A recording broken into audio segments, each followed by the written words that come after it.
Hello दोस्तों, welcome to my channel. दोस्तों, आज की वीडियो में हम लोग बात करने वाले हैं सीजीएल एग्जाम 2023 टीयर 1 के बारे में, जिसमें आप देख सकते हैं कि 9 अगस्त को पूछा गया शिफ्ट नंबर 4 में जितने सारे क्वेश्चंस होंगे मैथमेटिक्स का, इन सबको हम लोग डिस्कस करने वाले हैं बेहतरीन तरीके से। तो ये हमारा सेट नंबर 24 होगा। इसके पहले हम लोग 23 सेट कर चुके हैं। उम्मीद करते हैं कि आपको इस सीरीज पसंद आ रहा होगा, तो एक बार लाइक कर दीजिएगा हमारी इस एफर्ट के लिए। ये आपके लिए है जो भी है। ठीक है दोस्तों, मेरा नाम बबलू सोनी है। मैं फिलहाल दिल्ली के अंदर पोस्टेड हूँ। मैं सीजीए अकाउंटेंट हूँ। ठीक है, तो मुझे मालूम है कितना आपके लिए इंपॉर्टेंट है ये प्रीवियस ईयर का सीरीज। अगर आप चाहें तो इसको फॉलो कर सकते हैं और आप इसका फायदा उठा सकते हैं। आगे बढ़ते हैं, चलते हैं सीधे मैथमेटिक्स के सवालों की तरफ।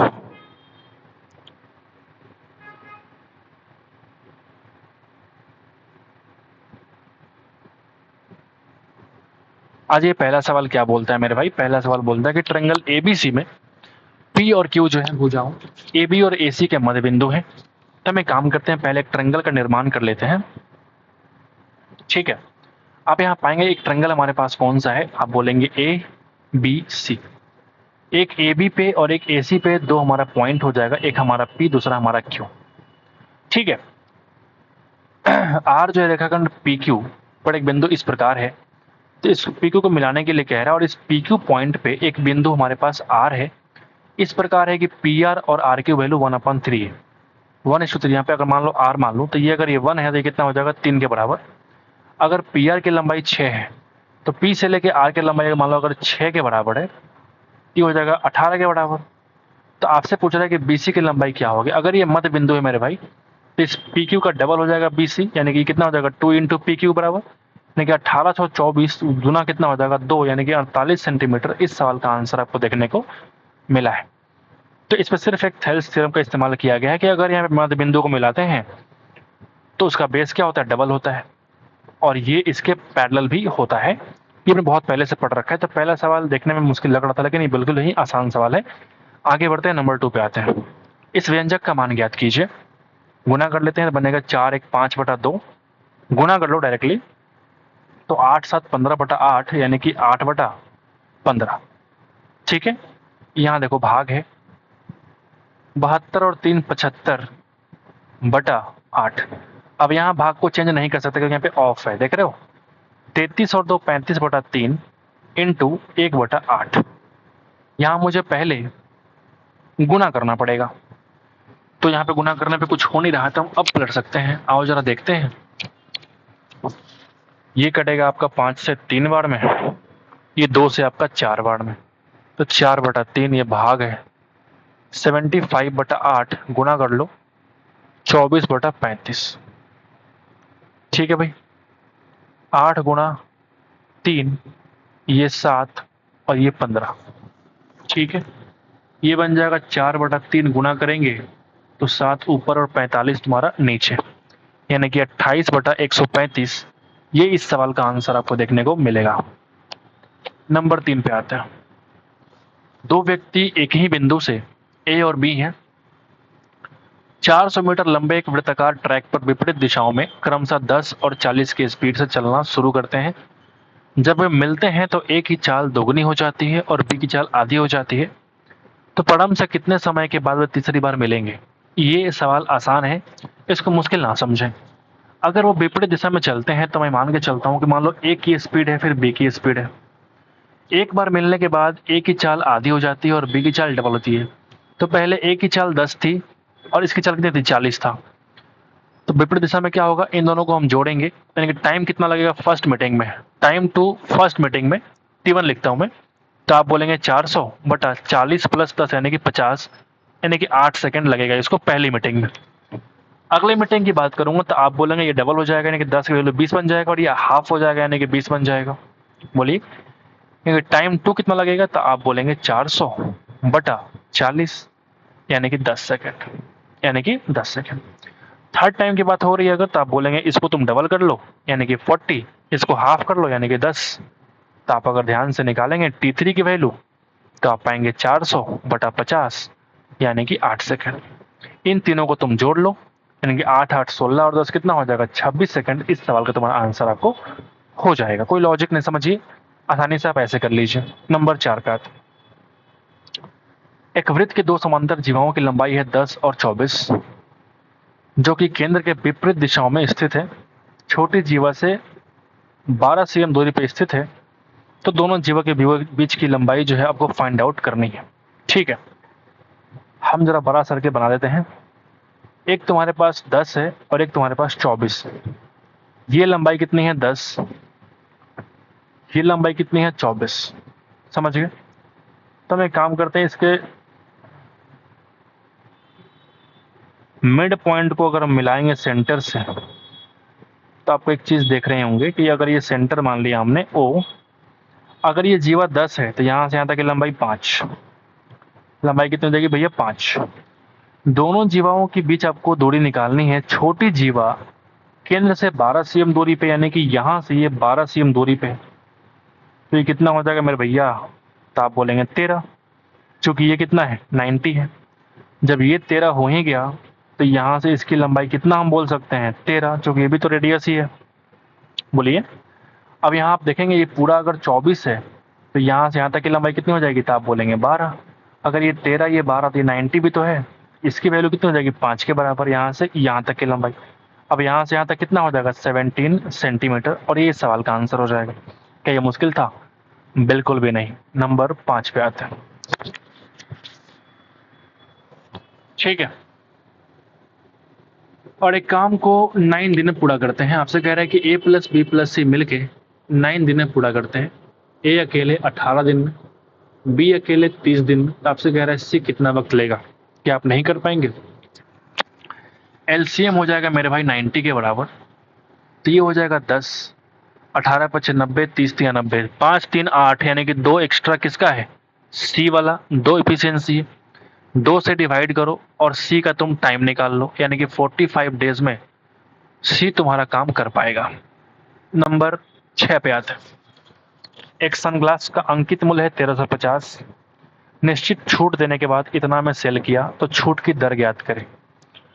तो आप पाएंगे कि 162 रुपया का डिस्काउंट दिया है। किस बेस पे? 1350 के बेस। ठीक है, इंटू कर लो 100%। तो आप देखिए 50 गुना 2 26 और 1 27, ये पूरा पूरा कट जाएगा 6 बार में, यानी कि 12% आपको डिस्काउंट देखने को मिल रहा है। आगे बढ़ते हैं, नंबर 7 पे आते हैं। एक व्यक्ति अपने वेतन का 12% किराने के सामान पे, यानी कि मान लो वेतन उसका 100 रुपया है मान लो, तो रेंट पे खर्च किया 12 रुपया। 8% दवाओं पे, यानी कि मेडिसिन पे खर्च किया भैया 8%, और 20% बच्चों के स्कूल फीस पे, यानी स्कूल फी की अगर बात करें तो 20 रुपीज। उसके पास 36,000 शेष बच गया। तुम्हारे पास कितना बचा है? 28 और 12 40, यानी कि तुम्हारे पास 60 बचा हुआ है। बोलो। तो वेतन निकालना है तो 100 से गुणा। ठीक है, 1 जीरो यहाँ से, 6 छक 36, यानी कि 60 पे 000, इतना रुपया क्या है उसका अर्निंग हो जाएगा। गोले का व्यास अगर 14 है तो आर कितना हो जाएगा? 7 cm। गोले का आयतन निकालो, यानी कि 4/3 into pi into R cube. ठीक है, 4/3 पाई आर स्क्वायर का वैल्यू होता है 154 जब आर की वैल्यू 7 होती है। हमने पाई आर स्क्वायर बोला, यानी कि आर एक्स्ट्रा, यानी कि आर 7 से मुझे गुना करना पड़ेगा। आओ जरा सॉल्व कर लें। ये बन जाएगा 616 गुना 7, यानी 7 छक 4200, और 16 सते 112, 4312 बटा 3। ठीक है, तो 14 तिया 42, आप यहाँ पे देखेंगे 14 तिया 42 और समथिंग है। Option number 2 is the required answer. बेहद ही आसान शिफ्ट हमें अभी तक लगा है ये वाला। चतुर्थ समानुपाती आपको फाइंड आउट करना है, तो यहाँ पे x मान लीजिए। ठीक है, तो आओ जरा हल करें। तो अगर आप निकालेंगे 3√5 बटा 5√8 इज इक्वल टू 3√10 बटा x, ये पूरा पूरा भैया 2 बार में कट जाएगा। 2 बार में नहीं, और रूट 2 बार में कटेगा, माई मिस्टेक।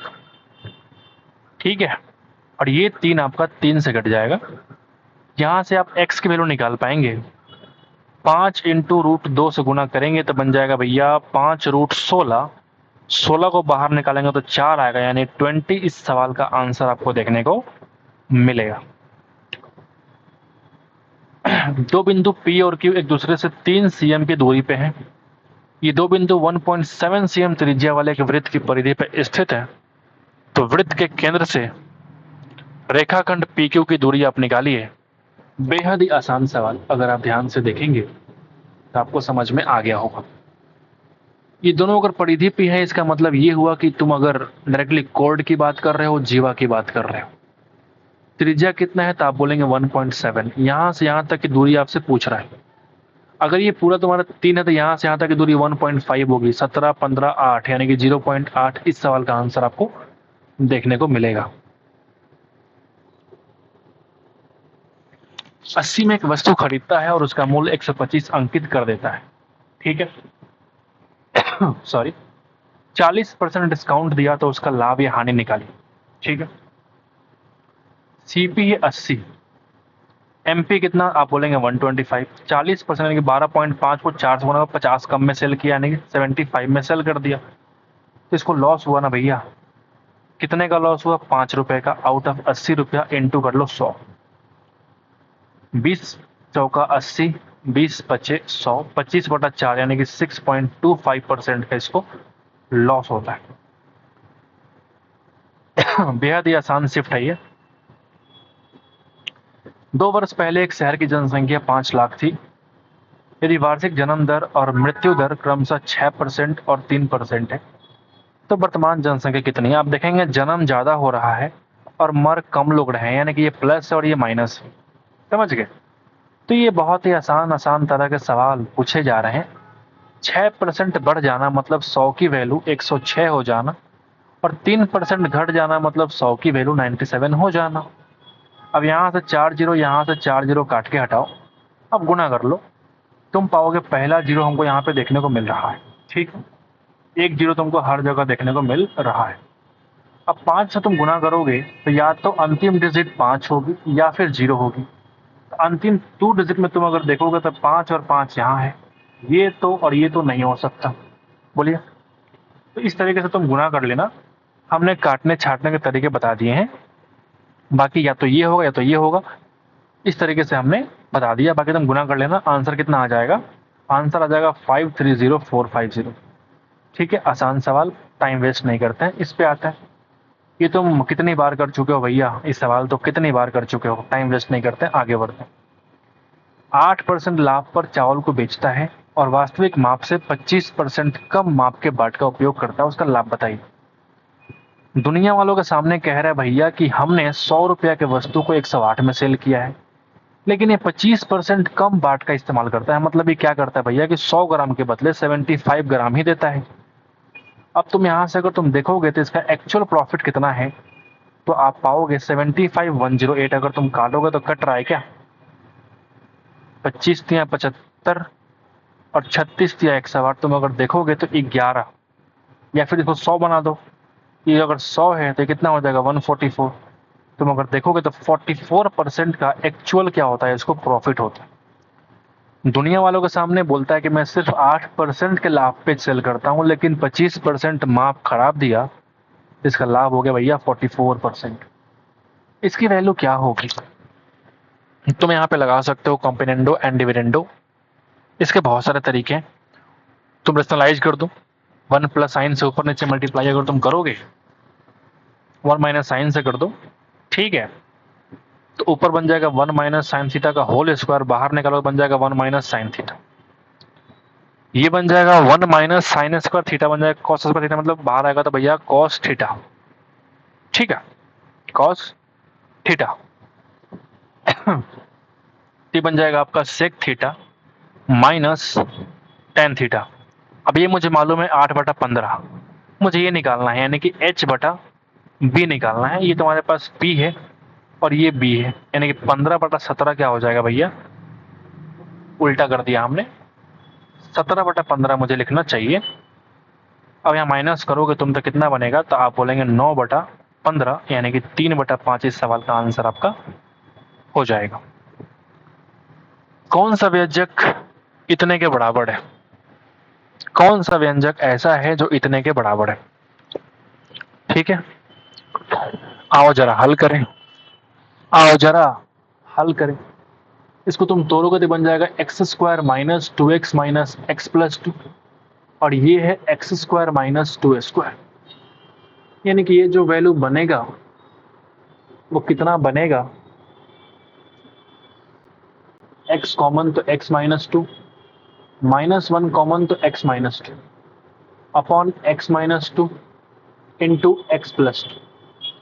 अब ऊपर देखो एक्स माइनस टू और एक्स माइनस वन, नीचे है एक्स माइनस टू और एक्स प्लस टू।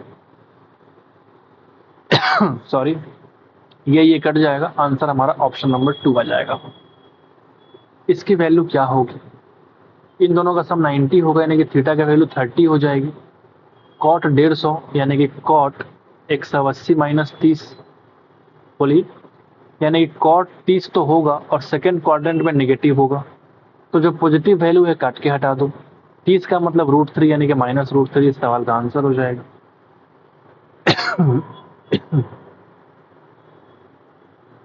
अंकों का औसत निकालना है, सबको जोड़ के 5 से डिवाइड कर दो, तो तुम्हारे सवाल का आंसर हो जाएगा। टाइम वेस्ट नहीं करते, आगे बढ़ते हैं। मजा नहीं आया इस शिफ्ट में मेरे को, पूरा तन को थोड़ा सा हमको मजा नहीं आया इस शिफ्ट में। मजा तब आता जब सवाल थोड़ा चैलेंजिंग हो, मजा आया सॉल्व करने में, आपके सामने थोड़ा दिमाग खराब हो मेरा, तब मजा आता है।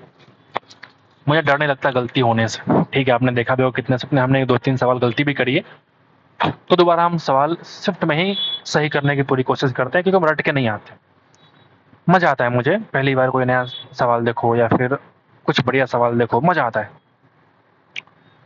ठीक है, अर्थशास्त्र और गणित में प्रोफेसरों की संख्या कहाँ है? अर्थशास्त्र, इकोनॉमिक्स और गणित, अंग्रेजी और सांख्यिकी में कितने परसेंट अधिक है आपको बताना है।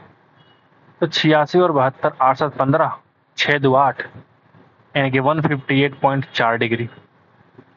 ठीक है, आपसे कह रहा है अंग्रेजी और सांख्यिकी, यानी कि ये अंग्रेजी और सांख्यिकी इधर स्टैटिस्टिक्स, यानी कि 5 4 9 93.6।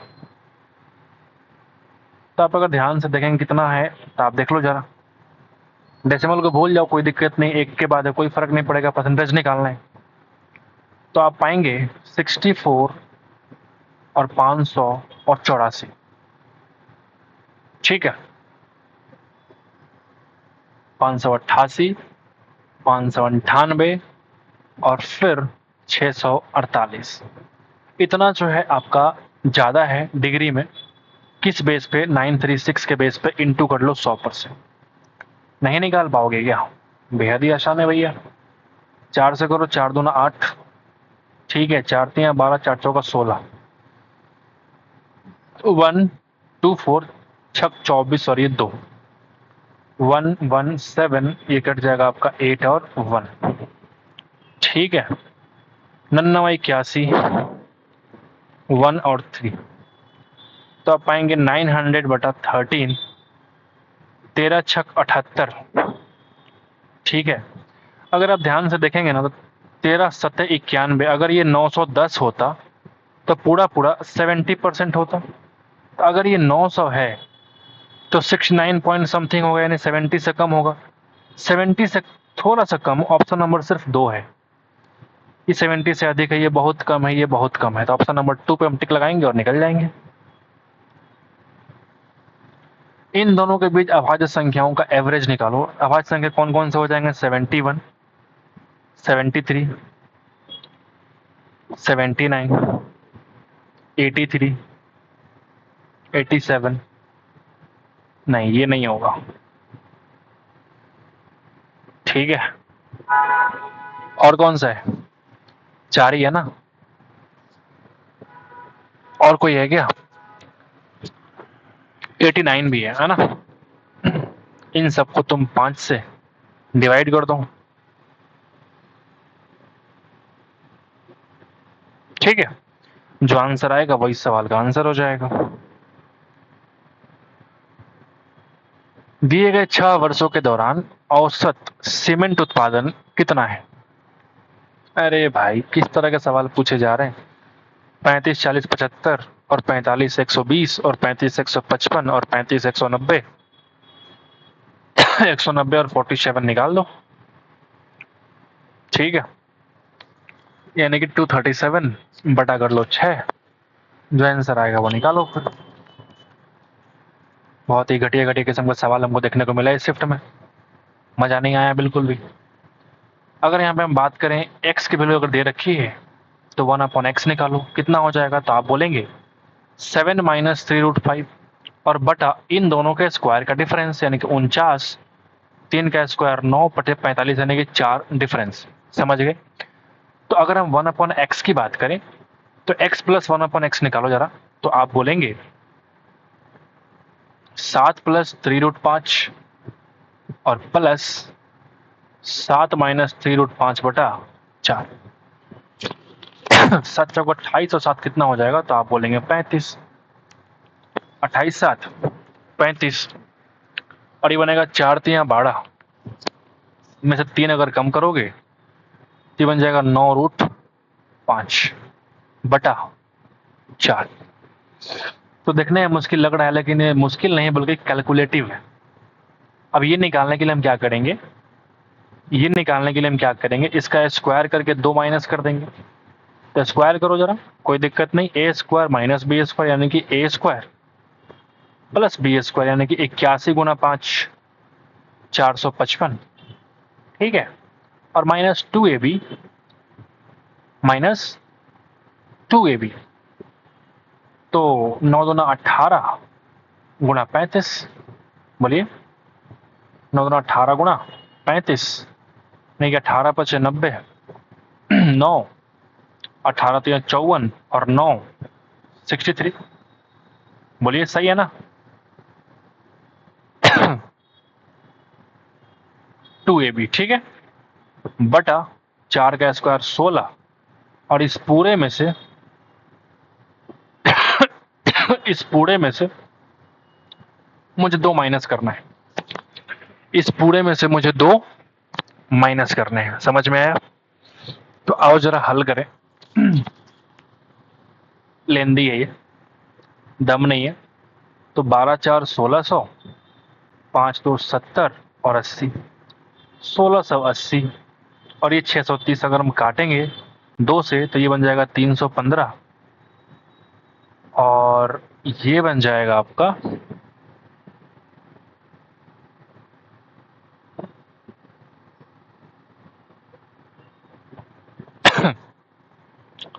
1680 था ना, बटा 2 करो तो ये बन जाएगा आपका 840।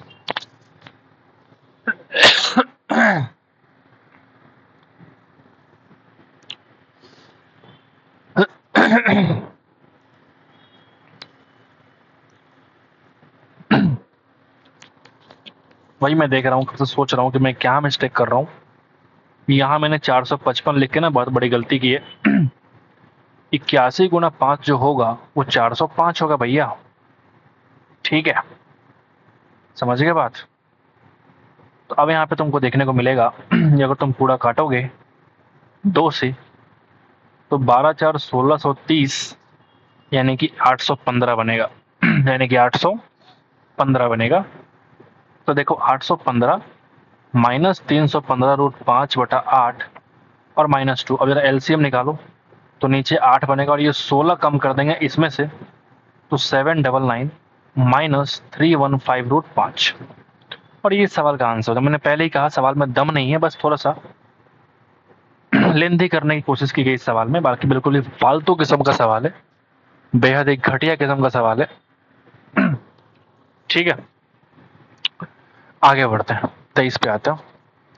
सुभाष जो है एक कितना लंबा पेड़ और एक कितना ऊंची इमारत इस प्रकार अवस्थित हैं कि जमीन पर उनके आधार जो है वो एक रेखास्थ है और पेड़ जो है सुभाष और इमारत के बीच में स्थित है। ठीक है, हम जरा बनाते हैं एक इमारत। ये भैया पेड़ और ये सुभाष, तीनों का बेस जो है वो इक्वल है बेस पे। ठीक है, ये ट्री है और ये तुम्हारा इमारत है। 11.25 मीटर, ये जो ट्री है वो 3.15, सुभाष का नहीं पता। पेड़ जो है वो सुभाष से 7.5 मीटर, ये 7.5 मीटर की दूरी है और इमारत से 45 मीटर की दूरी पे है। इसके अलावा सुभाष की आंखें, पैर का शीर्ष और शीर्ष एक ही पंक्ति में है, मतलब ये कह रहा है कि यहाँ से अगर देखोगे तो सब तुमको एक पंक्ति में दिखाई देगा। इसका ये लॉजिक हुआ, ये जो तुम्हारा एंगल होगा ना, एंगल ऑफ एलिवेशन, दोनों ही केस में क्या होगा, इक्वल हो जाएगा। जमीन से वह ऊंचाई ज्ञात करें जिस ऊंचाई पर सुभाष की आंखें अवस्थित है, मतलब आपसे कह रहा है कि इसकी हाइट बता दो, ये हाइट कितना होगा। आसान सवाल है, मुश्किल तो नहीं बोलेंगे इसको। अगर ये 45 तो ये वाला भी कितना हो जाएगा 45। 3.15 इसमें से कम करेंगे तो ये वैल्यू यहाँ से यहाँ तक कितना हो जाएगा 8.1। ठीक है 8.1। तो अगर ये तुम्हारा 7.5, तो मुझे अगर ये वैल्यू मिल जाए तो माइनस कर देंगे इसमें से, तो ये निकल जाएगा हमारा। बताइए। तो अगर आप देखेंगे थीटा जो होगा P/B, तो ये रेशियो बराबर होना पड़ेगा इसको। तो अगर देखेंगे 7 छक 42, ये पूरा पूरा 6 बार में। तो अगर हम 8.1 को अगर हम 6 से डिवाइड कर दें तो हमको ये लेंथ मिल जाएगा, यानी कि 6 एकम 6 21, यानी कि 6 3 18 और 6 5 35, 6 5 30। यानी मैं कह सकता हूँ कि जो लेंथ आया ये 1.35 के बराबर आया। अब मुझे अगर यहाँ से यहाँ तक निकालना है तो हम क्या करेंगे, 3.15 में से 1.35 कम करेंगे, यानी कि 1.80 सेंटीमीटर मीटर जो भी है। इस सवाल का आंसर आपको देखने को मिलेगा। तो ये सवाल बेहद ही आसान है। अगर आप इसको फिगर ड्रॉ कर लेते हैं और आप ये समझ जाते हैं कि हाँ एक ही जो आंखें हैं वो एक ही पंक्ति में है, इसका ये मतलब हुआ कि जो एंगल ऑफ एलिवेशन होगा वो क्या होगा, सेम होगा। tan थीटा की जो वैल्यू होगी वो क्या होगी, सेम होगी। आसान सवाल था। 24 पे आता है, साइन की वैल्यू निकालो। साइन की वैल्यू निकालो। अगर आप ट्रिपलेट याद किए होंगे तो आपको मालूम होगा 39, 80 और 89 आपका ट्रिपलेट होता है। तो अगर तुम्हारा ये B है और ये तुम्हारा H है तो P की वैल्यू क्या हो जाएगी 80। 80/89 इज द रिक्वायर्ड आंसर। बाकी अगर समझ में नहीं आया तो फॉर्मूला लगा लो, 1 माइनस कॉस स्क्वायर थीटा, यानी कि 39 का स्क्वायर अपॉन 9 का स्क्वायर का अंडर रूट। ना समझ आए तो आप ऐसे कर लो, गुना भाग करते रहो, निकालते रहो। क्या आएगा बाहर, 80/89। आते हैं हम लोग आखिरी सवाल की तरफ। 20 मई 93 से 2 अगस्त 93 तक दोनों दिन शामिल हैं। 12,300 पर 12% की दर से ब्याज कितना होगा, सन्निकट आपको बताना है। ठीक है। तो 12 मई से अगर तुम काउंट करोगे तो 22, 23, 24, 25, 31, 22, 23, 24, 25, 26, 27, 28, 29, 30, 31, यानी कि आपको दिखेगा मई में 31 दिन, यानी कि 10 दिन हमको बन जाएगा इधर। जून में पूरा 30 दिन, जुलाई पूरा 31 दिन और अगस्त में 2 दिन। ठीक है। ये मिल जाएगा आपका 73 दिन, जो कि पूरे साल का 1/5 होता है, जो कि पूरे साल का 1/5 होता है। तो अगर हम ऐसा ही निकालने की कोशिश करेंगे तो आप पाएंगे 12,300 गुणा टाइम इंटू रेट कितना 12% अपॉन कर लो 100। ठीक है। 2 से 2 जीरो कट जाएगा, गुणा कर लो। तो अगर आप देखेंगे ध्यान से तो ये बन जाएगा 2.4। तो 2 से गुणा किया तो बन जाएगा 246 प्लस 0.4, यानी कि 12.3 इंटू 4, यानी कि 48, 49.2, 49.2, यानी कि लगभग कितना हो जाएगा 295.2। तो यहाँ पे कह रहा है कि सन्निकट आपको बताना है कि अप्रोक्सीमेशन से वो कितना हो जाएगा। तो आप बोलेंगे लगभग 300 के आसपास। सवाल का आंसर आपको देखने को मिलेगा। दहाई अंक में आपको सन्निकट करना है। तो दहाई अंक में अगर आप देखेंगे तो 9 है, तो 5 या 5 से अगर ज्यादा है तो हम पहले वाले में शिफ्ट कर देंगे, तो कितना हो जाएगा लगभग 300 के आसपास आपका सवाल का आंसर आपका हो जाएगा। तो ऑटोमेटिक आप देख रहे हैं कि ये 300 इस सवाल का आंसर आपको हो जाएगा। तो बेहद ही आसान सवाल, आखिरी सवाल। उम्मीद करते हैं कि आपको स्विफ्ट पसंद आया होगा, तो एक बार लाइक कर दीजिएगा हमारे इस एफर्ट के लिए। मिलते हैं आपसे अगले वीडियो में, तब तक के लिए thank you so much guys for watching the video. इतना सपोर्ट करने के लिए, इतना प्यार बनाए रखने के लिए। बाकी अपने दोस्तों को शेयर कर दीजिए। अगर कोई दोस्त प्रीवियस ईयर कंपाइलेशन ढूंढ रहा है, प्रीवियस सोल्यूशन ढूंढ रहा है, तो आप उसको मेरे चैनल को जो है वो शेयर कर दीजिए थोड़ा सा, ताकि मुझे मोटिवेशन मिल जाए थोड़ा-सा और मैं और अच्छा काम कर पाऊँ आपके लिए। मैं देखता हूँ कि मेरे वीडियो को आप कितना पसंद करते हैं, लाइक करते हैं, ठीक है? व्यूज़ कम ही होते हैं लेकिन जो उसका वॉच टाइम होता है बहुत बढ़िया होता है, तो मुझे अच्छा लगता है कि आप 100 व्यूज़ ही अगर होते हैं तो लोग अच्छे तरीके से देख रहे हैं, उसको फ़ॉलो कर रहे हैं, तो ये मुझे अच्छा लगता है। ठीक है? तो thank you so much in सभी चीज़ों के लिए। मिलते हैं आपसे अगले वीडियो में। Thank you so much guys.